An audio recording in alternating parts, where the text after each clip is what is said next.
Hey, this is just like a quick video, but has anyone checked out the NOCD app? It is a very good app for people with OCD and things like that, to just post how they feel in a no judgment zone of people that are just like them, because I feel that, me being someone with OCD, it's hard to tell people things and then expect them to understand, because OCD is so hard to understand, and it people call you crazy and things like that if you try to explain it to them, someone without OCD. So it's just, there's no judgment there, and I just think it's a really great app. They do trigger warnings on some of their posts so they don't trigger anybody. And it's just a really great app. I downloaded it because I'm in treatment right now, so it's definitely a really great app to have. I don't think I've kind of shared my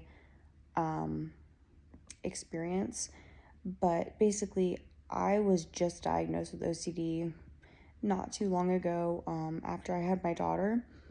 I just thought I had anxiety and depression my whole life, and then come to find out it's OCD. I mean, I still have anxiety, depression, but most of my issues were OCD. And I've actually done pretty well in my life for having OCD.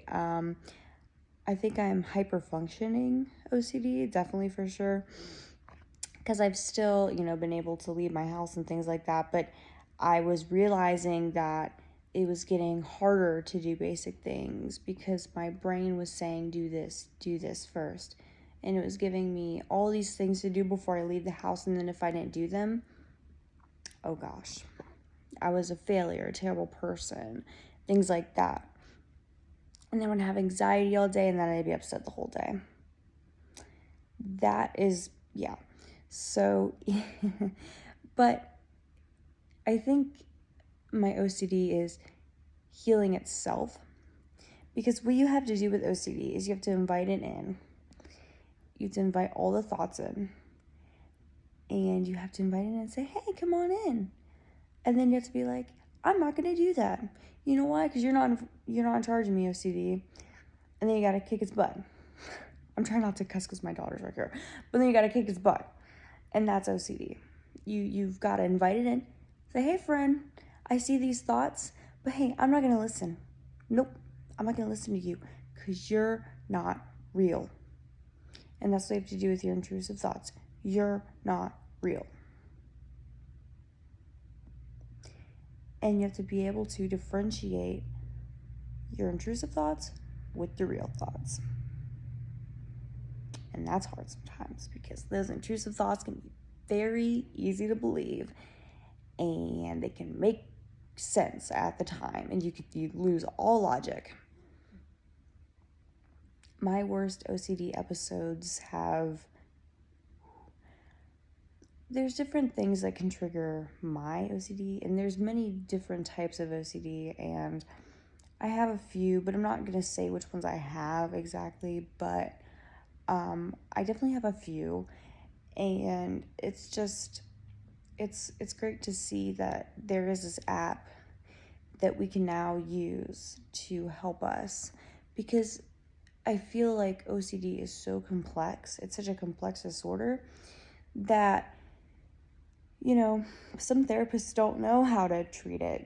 I had to have a specialized therapist for my treatment process, which is okay.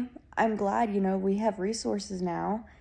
That makes me so happy. But I mean, I didn't know what it was for so long, and I think no one really talks about the process of actually realizing you have OCD, because it takes a while usually for it to say, oh, it's OCD. I'm 20 years old and I just got diagnosed, and I've had it probably, I would say, since I was 7 or 10, for sure. That's when it was starting to pop up. And, I was doing some OCD things like that. So it's great. So if y'all want an app if you suffer with OCD, you know. And I hate the word suffer because it's not, yes, this disorder causes a great challenge some days, but we have to rise above it, and we cannot let this disorder overtake us. OCD will overtake you if you let it, but don't let it. Don't let this disorder take over you. Don't let it tell you these things. Don't let it tell you these false things, these false thoughts, because they're not real, okay? Don't believe these thoughts, these doubtful thoughts that OCD will try to hammer into your brain, because you are better than that. And you have to be able to differentiate what's the OCD brain and what's your real brain. Because I feel like I have two sides of my brain. One's OCD, one's actually me. I know that sounds really weird, but that's how I think about it. And then I differentiate. So that's one way I've stopped some of the OCD. I hate to say weirdness, but it is weirdness. There we go. But yeah, so if y'all want a really good app, if y'all struggle with OCD as I do, please, download NOCD. It's really good, especially for me being a new mom. It's really good stuff, because sometimes I don't have time to go to in-person therapies. It's really good. Also, that's another thing that OCD did. I wanted to have kids my whole life, and then when I started getting older, I thought I couldn't be a mother because my OCD was getting so bad that I said I probably wasn't going to be fit to be a mother, and that broke my heart. And now I am happier than ever that I have my daughter and that I'm starting this treatment process. I feel so much like a normal person. I also have started taking Zoloft, which is just a general anti-anxiety, anti-depression, and anti-OCD and PTSD pill. So it cures everything that I have, and it's amazing, and it's helped me be happier and less, I guess you could say, uptight. But yeah, so bye guys. I just wanted to tell you all about that app.